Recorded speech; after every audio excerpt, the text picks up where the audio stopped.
Hello everyone, welcome back to the channel. तो आज की जो हमारी वीडियो है वो बहुत ज़्यादा इन्फॉर्मेटिव होने वाली है। आज हम करने वाले हैं chapter accounting for partnership firms fundamental. And ये जो वीडियो होगी वो basic concepts means theoretical video होगी। और अगर आप ये चैप्टर को अच्छे से समझना चाहते हैं तो अच्छा रहेगा कि आप इस वीडियो को बहुत अच्छे से फुल फर्स्ट टू लास्ट तक देखिए, A to Z पूरी इन्फॉर्मेशन लीजिए। और इसके अलावा अगर आपने अभी तक इस चैनल को सब्सक्राइब नहीं किया है तो इस चैनल को सब्सक्राइब भी कर दीजिएगा और उसके साथ ही जो बेल आइकॉन है उसे भी क्लिक कर दीजिएगा, ताकि जब भी कोई न्यू वीडियो मैं अपलोड करूँ तो आपको मिले सबसे पहले नोटिफिकेशन। तो चलिए वीडियो को स्टार्ट करते हैं। तो चैप्टर के अंदर जाने से पहले, चैप्टर को डीपली समझने से पहले हम ये देखते हैं कि जो पार्टनरशिप फर्म्स होती हैं उनका नेचर क्या होता है, कि पार्टनरशिप फर्म्स क्यों हैं। देखिए, जो सोल ट्रेडर होता है जिसमें एक इंसान ही पैसा अपना लगाता है, कैपिटल इन्वेस्ट करता है, रिस्क भी वही झेलता है, रिस्क भी इन्वॉल्वमेंट उसी के पास ही होती है, प्रॉफिट भी उसी के पास जाते हैं, बट लॉस होता है तो वो भी उसी को बियर करना पड़ता है। तो ये जो चीज़ें होती हैं ये बहुत ज़्यादा लिमिटेड कर देती है एक पर्सन को, बिकॉज एक पर्सन ज़्यादा कैपिटल नहीं लगा सकता, ज़्यादा रिस्क अपने पास नहीं झेल सकता, तो उसको काफ़ी ज़्यादा लिमिटेशंस हो जाती हैं। तो जो सोल ट्रेडर की लिमिटेशन है उससे हटाने के लिए पार्टनरशिप फर्म लाई गई थी, मीन्स पार्टनरशिप लाई गई थी, जिसमें दो से जो ज़्यादा लोग होते हैं वो आपस में मिलकर आपस पे एक दूसरे पर ट्रस्ट करते हैं, तो मिल के बिजनेस चलाने की कोशिश करते हैं। तो वो उनका जो प्रॉफिट है वो भी आपस में डिस्ट्रीब्यूट हो जाता है, और इफ़ अगर लॉस होता है तो वो भी आपस में डिस्ट्रीब्यूट हो जाता है। इसके अलावा अब हमें पता है कि दो से ज़्यादा लोग आपस में मिलकर बिजनेस करने वाले हैं, तो बेसिकली वो अपने एक दूसरे के ऊपर ट्रस्ट रखते हैं, फेथ रखते हैं, इसीलिए वो बिजनेस कर रहे हैं। बट जहाँ पर पैसे की बात आ जाती है तो वहाँ पर हमें हमारे जो रिलेशंस हैं वो ख़राब हो जाते हैं। इसीलिए जब भी पार्टनरशिप में आते हैं लोग तो पार्टनरशिप अकाउंट प्रिपेयर करने पड़ते हैं, ताकि जो उनका ट्रस्ट है वो उसी तरीके से बना रहे, कोई फ्रॉड किसी पार्टनर के साथ ना हो पाए। सो होपफुली आपको पार्टनरशिप फर्म का नेचर क्लियर हो चुका होगा। तो चलिए पार्टनरशिप फर्म के डेफिनेशन की तरफ चलते हैं। तो जो सेक्शन 4 है इंडियन पार्टनरशिप एक्ट 1932 का, उसके अकॉर्डिंग जो डेफिनेशन है वो क्या दी गई है आप सबके स्क्रीन पर आ जाएंगे। Partnership is the relation between persons who have agreed to share the profit of business carried on by all or any of them acting for all। तो जो पार्टनरशिप है वो लोगों के बीच का रिलेशन है जो कि आपस में डिसाइड करते हैं कि हम प्रॉफिट शेयर करेंगे एंड लॉसेज ऑल्सो, चाहे बिजनेस वो सब मिलकर करें, चाहे उनके बिहाफ पर कोई एक पर्सन बिजनेस चलाए। दैट मीन्स कि उनके बीच का एक ही म्यूचुअल ट्रस्ट, एक म्यूचुअल रिलेशन बन जाता है, तो उसे हम बोलते हैं पार्टनरशिप। नेक्स्ट हमारा टॉपिक आता है पार्टनरशिप के फीचर। जो हमारा फर्स्ट फीचर है पार्टनरशिप का वो आता है 2 और मोर पर्सन्स। सो देखिए, कम से कम 2 मेंबर तो होने चाहिए पार्टनरशिप को स्टार्ट करने के लिए। पार्टनरशिप एक्ट के अंदर ऐसा कुछ नहीं बताया गया कि मैक्सिमम कितने मेंबर होने चाहिए, मैक्सिमम कितने पर्सन होने चाहिए। बट जो इंडियन कंपनीज एक्ट है उसने ये कहा है कि अगर बैंकिंग बिजनेस होगा तो मैक्सिमम 10 मेंबर्स हो सकते हैं, और अगर किसी और टाइप का बिजनेस है तो मैक्सिमम 20 मेंबर्स हो सकते हैं।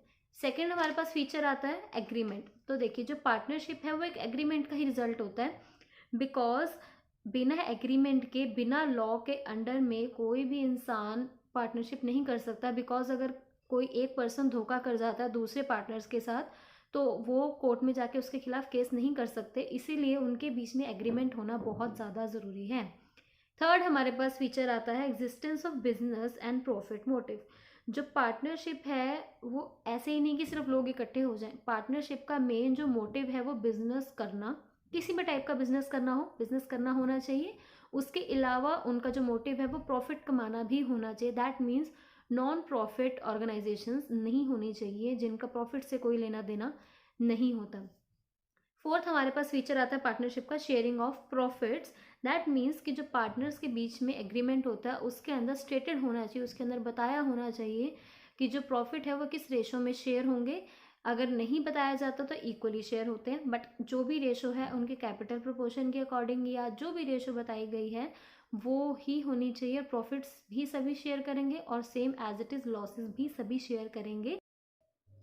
तो जो फिफ्थ फीचर है वो ये आता है business carried on by all और any of them acting for all. इसका मतलब है कि जो पार्टनर्स हैं वो, हर एक जो पार्टनर है वो बिजनेस के कंडक्ट में पार्टिसिपेट कर सकता है।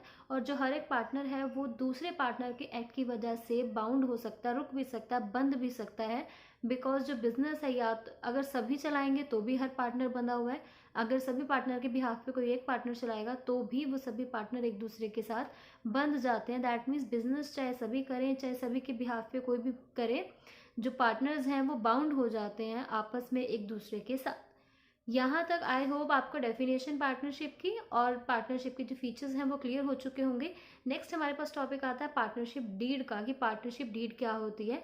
अगर आप सबको डीड का मीनिंग नहीं पता है तो डीड का मीनिंग आपको मैं बता देती हूँ। उसका मतलब होता है agreement. That means partnership agreement. आप सबको मैंने पहले बताया था कि जो पार्टनरशिप है उसका मतलब होता है दो या दो से ज़्यादा लोग आपस में मिलते हैं तो उन्हें एक एग्रीमेंट बनाना पड़ता है, ताकि अगर कल को कोई भी फ्रॉड कर देता है कोई पर्सन या कल को कोई भी प्रॉब्लम क्रिएट होती है बिजनेस में, तो वो एक दूसरे के ऊपर अगर केस करना चाहें कोर्ट में जाकर तो कर सकते हैं, या अपने राइट्स के लिए कुछ भी करना चाहें तो वो उसे कर सकते हैं। तो बेसिकली मैं आपको बताती हूँ कि जो हमारे पार्टनरशिप डीड है उसके अंदर क्या क्या चीज़ें मेंशन की होती हैं।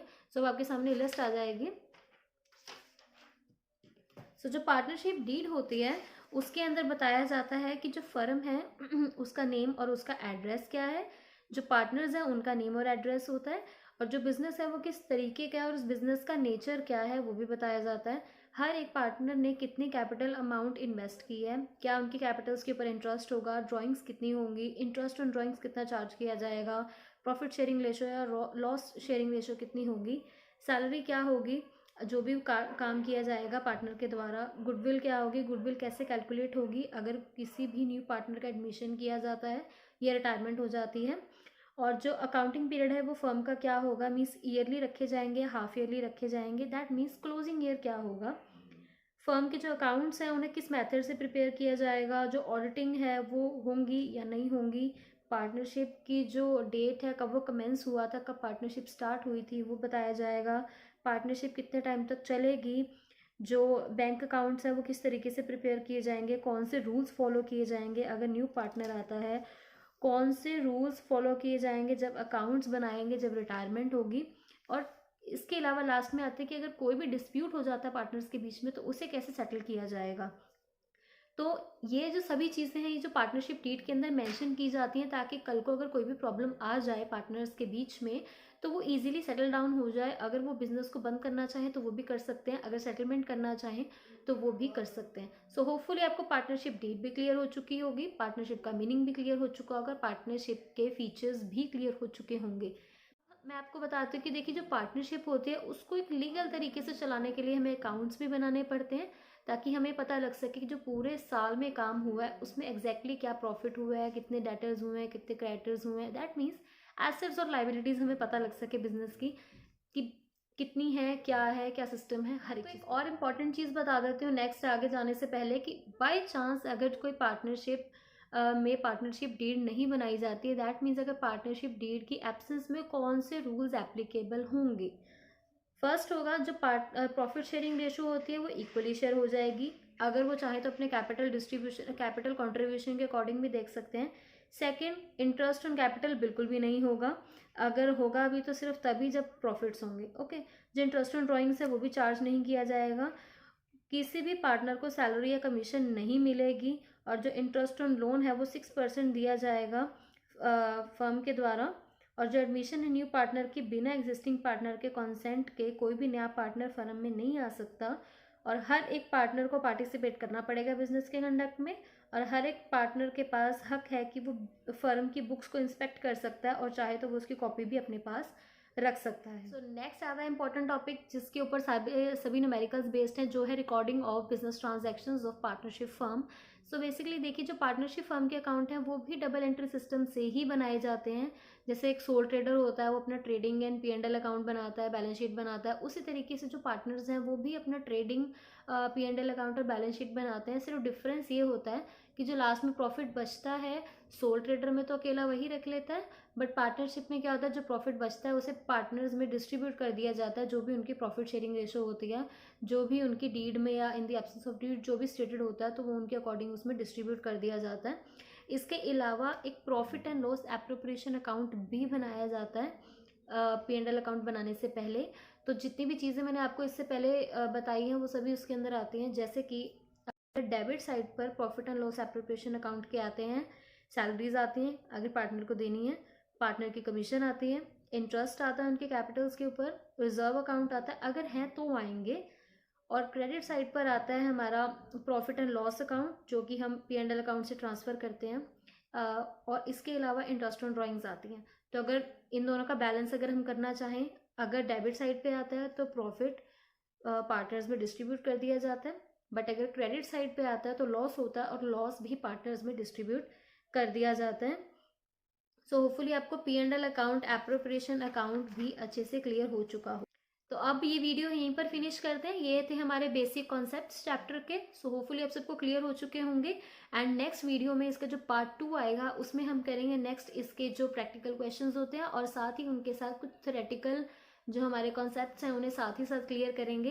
एंड अगर आपको ये वीडियो हेल्पफुल लगी है और अगर आपको लगा है कि आपका कॉन्सेप्ट क्लियर हुआ तो इस वीडियो को लाइक ज़रूर कीजिएगा और चैनल को सब्सक्राइब भी ज़रूर कर दीजिएगा।